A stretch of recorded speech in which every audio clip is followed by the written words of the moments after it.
السلام علیکم ورحمۃ اللہ وبرکاتہ۔ کربلا کی پہلی شہادت۔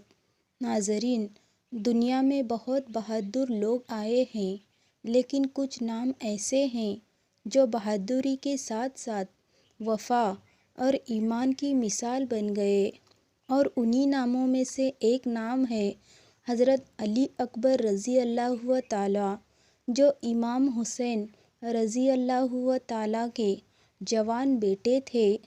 کہتے ہیں جب بھی کوئی اللہ کے رسول صلی اللہ علیہ وسلم کو یاد کرتا تھا اور ان کا چہرہ دیکھنے کو ترستا تھا تو حسین کہتے، جاؤ علی اکبر کو دیکھ لو، وہی شکل وہی سیرت ہے۔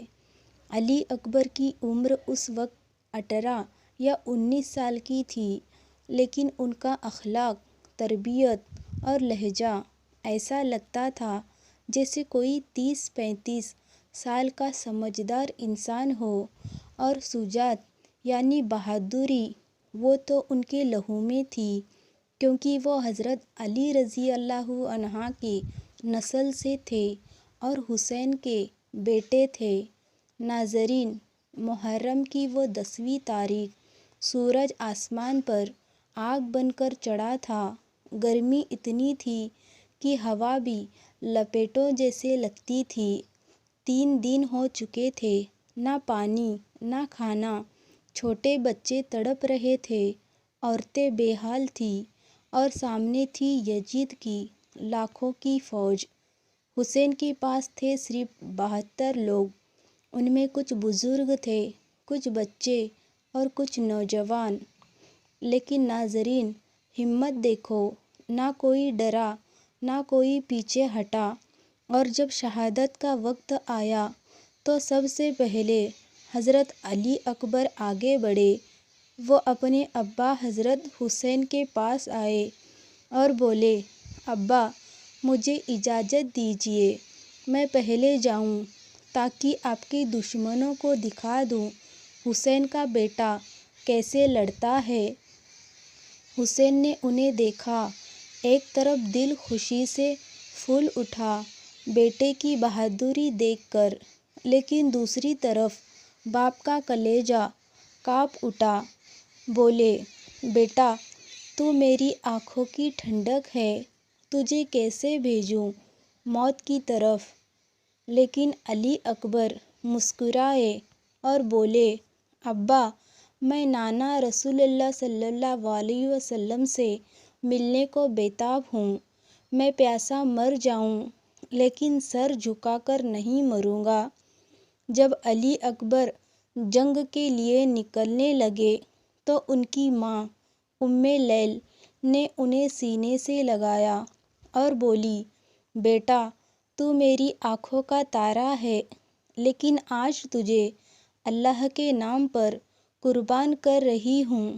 بہنوں نے رو رو کر دوپٹے تھامے، کوئی ان کے ماتھے کو چوم رہی تھی، کوئی ان کی تلوار سنبھال رہی تھی، لیکن علی اکبر کا دل صرف ایک طرف تھا، جاؤں اور حق کے لیے لڑوں۔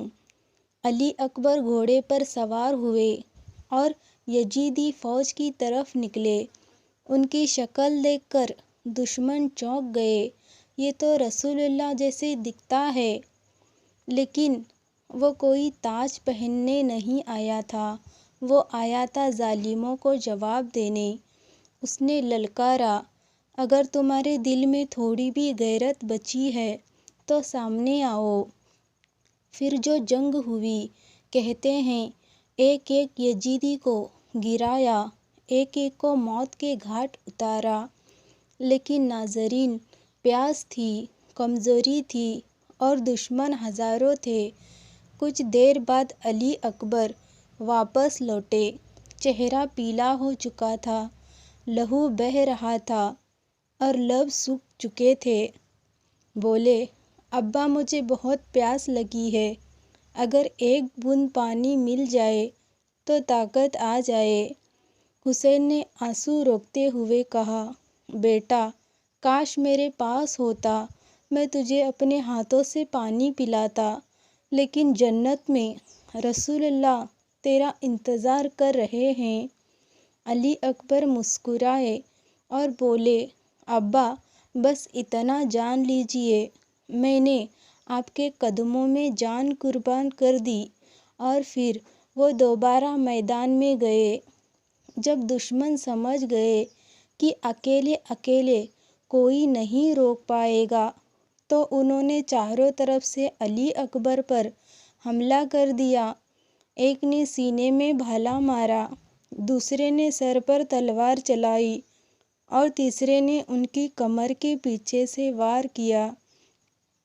علی اکبر گھوڑے سے گر پڑے اور زمین پر گرتے ہی بولے، ابا الوداع، میں اب نہیں لڑ سکتا۔